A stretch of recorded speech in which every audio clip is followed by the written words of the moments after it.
जय हिंद दोस्तों, स्वागत है आप सभी का एक नए वीडियो में। इस वीडियो में हम लोग देखेंगे स्थितिज ऊर्जा के आधार पर महत्वपूर्ण सवाल जो अभी तक के एग्जाम में पूछा गया है। इस वीडियो में उसी सवाल को लिया गया है जो अभी तक एग्जाम में पूछा गया है, और लास्ट में एक दो सवाल गतिज ऊर्जा का जो छूट गया था जो प्रश्न, उस प्रश्न को लिए हैं। तो आइए बिना देरी किए हुए देखते हैं सवाल को। क्वेश्चन नंबर 1 कहता है कि निम्न में से किसमें स्थितिज ऊर्जा है। 1 नंबर है बांध बनाकर इकट्ठा किए गए पानी में, घड़ी की चाबी में संचित ऊर्जा, धनुष पर तना गया तीर में, बंदूक में लोड किया गया गोली में, तना हुआ हथौड़े में, इनमें से सभी। तो इसका आंसर होगा इनमें से सभी। ये सवाल लेने का मेरा मुख्य मकसद ये था कि ये जो ऑप्शन है ए से लेकर के ई तक, ये सारा अपने आप में ये एक क्वेश्चन है, और ये सभी क्वेश्चन पूछा गया है। ये किसी क्वेश्चन में किसी एग्जाम में पूछा गया है बांध बनाकर इकट्ठा किए गए पानी में कौन सी ऊर्जा है, तो स्थितिज ऊर्जा। घड़ी की चाबी में संचित ऊर्जा कौन सी ऊर्जा रहती है, तो स्थितिज ऊर्जा। एक प्रकार से ए से ई तक, इसीलिए इस सवाल को लिए थे कि एक सवाल में ही सारे सवाल क्लियर हो जाए। इसी आधार पर आगे भी इससे संबंधित एक सवाल है जो आगे मिलेगा, इसको लेने का यही मकसद था कि ये सारा जो सवाल है, जैसे तना हुआ हथौड़ा में स्थितिज ऊर्जा है, जैसे तना हुआ, जैसे ही हथौड़ा को किसी पर मारेंगे तो वो गति में आ जाएगा, तो वो गतिज ऊर्जा हो जाएगा। लेकिन जब तक वो तना हुआ है वो स्थितिज ऊर्जा में है। जैसे धनुष पर जो तना गया तीर है, जब तक वो तीर धनुष पर तना गया है तब तक उसमें स्थितिज ऊर्जा है। जैसे ही उस धनुष से तीर को छोड़ा जाएगा वो गति में हो जाएगा और उसमें गतिज ऊर्जा हो जाएगा। ठीक उसी प्रकार से बंदूक में लोड किया गया गोली, जब तक गोली बंदूक में लोड है तब तक उसमें स्थितिज ऊर्जा। जैसे ही ट्रिगर दबाया जाएगा, गोली छूटेगी बंदूक से, वो गतिज ऊर्जा में हो जाएगी। तो ये था 1 नंबर क्वेश्चन। अगला क्वेश्चन देखते हैं। उड़ते हुए हवाई जहाज में कौन सी ऊर्जा है। तो उड़ते हुए हवाई जहाज में गतिज ऊर्जा, स्थितिज ऊर्जा, kinetic energy and potential energy, दोनों कोई नहीं।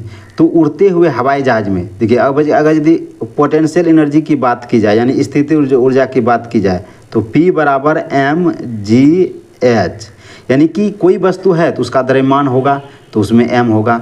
g सभी में होता है, यानी h से डिसाइड हो जाएगा किसी में स्थितिज ऊर्जा है या नहीं। जैसे उड़ते हुए हवाई जहाज में, जब कोई भी हवाई जहाज उड़ रही है इसका मतलब है वो पृथ्वी से ऊपर है, यानी कि उसमें कुछ ना कुछ ऊंचाई है, तो इसका मतलब पोटेंशियल एनर्जी है। और चूंकि उड़ते हुए हवाई जहाज में पूछा गया उसमें गति भी है, इसीलिए काइनेटिक एनर्जी बराबर होता है ½ mv²।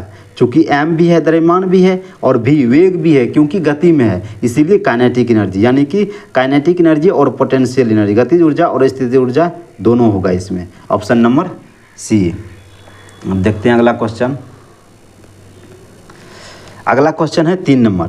10 kg द्रव्यमान की एक वस्तु को पृथ्वी की सतह से 6 मीटर की ऊंचाई तक उठाया जाता है। वस्तु में मौजूद स्थितिज ऊर्जा की गणना करें। स्थितिज ऊर्जा की बात किया जाए तो P बराबर mgh। यहाँ से देखा जाए m क्या है 10 kg गुना g कितना, g बोला गया ये कुछ नहीं, ये टेक्स्ट है, ये गलती से टाइपिंग हुआ है। और g कितना बोला है 9.8 लेने के लिए, और उसके बाद h कितना है, h 6 मीटर बोला गया है, यानी कि 6। यहाँ से देखा जाए तो ये 0 और दशमलव ये कट जाएगा, यानी 98 गुना 6। जब इसको गुना करेंगे तो 588, यानी कि ऑप्शन नंबर सी 588 जूल इसका आंसर होगा। 4 नंबर देखते हैं। एक बांध में जमा किए गए पानी में किस प्रकार की ऊर्जा होती है। यही है सवाल है ना। मैं बोला था कि वो जो 1 नंबर का क्वेश्चन था वो सारा अपने आप में एक क्वेश्चन है। इसमें कौन सी ऊर्जा होगी, स्थितिज ऊर्जा। 5 नंबर में 5 नंबर का क्वेश्चन है। एक वस्तु को पृथ्वी की सतह से एक निश्चित ऊंचाई पर रखा गया है। यदि इसकी स्थितिज ऊर्जा 400 जूल है और वस्तु का द्रव्यमान 4 kg है तो वस्तु की ऊंचाई ज्ञात करिए। g बराबर 10 मीटर प्रति सेकंड स्क्वायर लेने के लिए बोला गया है। क्या पूछा है, वस्तु की ऊंचाई, यानी कि दिया हुआ है स्थितिज ऊर्जा, यानी देखा जाए तो P बराबर mgh, यानी कि यहाँ से P यानी पोटेंशियल एनर्जी, स्थितिज ऊर्जा कितना दिया हुआ है 400। M कितना दिया हुआ है 4 kg। G कितना, G बोला है 10 लेने के लिए। और H यानी कि H पूछा है, H कितना होगा। यहाँ से देखा जाए 0 0 कट गया, 0 0 कट गया, 400, 4 से 4 इधर जाएगा तो भाग में हो जाएगा, तो कितना होगा 10 बार में कटेगा, 4 दही 40, यानी कि यहाँ से H बराबर 10 मीटर, यानी कि D इसका आंसर हो जाएगा। आगे है 6 नंबर का क्वेश्चन। यदि किसी वस्तु का द्रव्यमान 2 गुना कर दिया जाए और इसकी ऊंचाई आधी कर दी जाए तो उसकी गुरुत्वीय स्थितिज ऊर्जा पर क्या प्रभाव पड़ेगा। यानी पूछा है P बराबर mgh। मैंने बताया था P जो है समानुपाती होता है mgh तीनों का, जो बढ़ेगा तो E भी बढ़ेगा, घटेगा तो घटेगा। अब बोला है कि द्रव्यमान को 2 गुना, यानी इसको 2 गुना किया गया और ऊंचाई को आधी कर दिया जाए। अच्छा ये बताइए P बराबर mg होता है और तीनों के समानुपाती होता है। एक चीज़ को बोला गया आधी कर देंगे, एक चीज़ को बोला कि 2 गुना कर देंगे, तो कोई परिवर्तन होगा नहीं होगा। क्यों? क्योंकि जितना आधा 2 गुना करेगा उतना आधा भी किया है, इसीलिए कोई परिवर्तित नहीं, अपरिवर्तित होगी। अगर वैसे भी देखा जाए, फॉर्मूला से देखा जाए तो मान लेते हैं वस्तु का द्रव्यमान 2 गुना किया, यानी m को किया गया था 2m और गुना G को किया गया था कुछ नहीं, G तो कुछ नहीं, इसकी ऊंचाई आधी कर दी गई थी, यानी ऊंचाई जो है h बटा 2 हो गई थी, यानी कि 2 2 कट गया तो क्या बचा mgh, यानी पहले भी P बराबर mgh, अभी भी mgh, यानी कोई परिवर्तन नहीं, यानी अपरिवर्तित रहेगी। अब क्वेश्चन नंबर 7।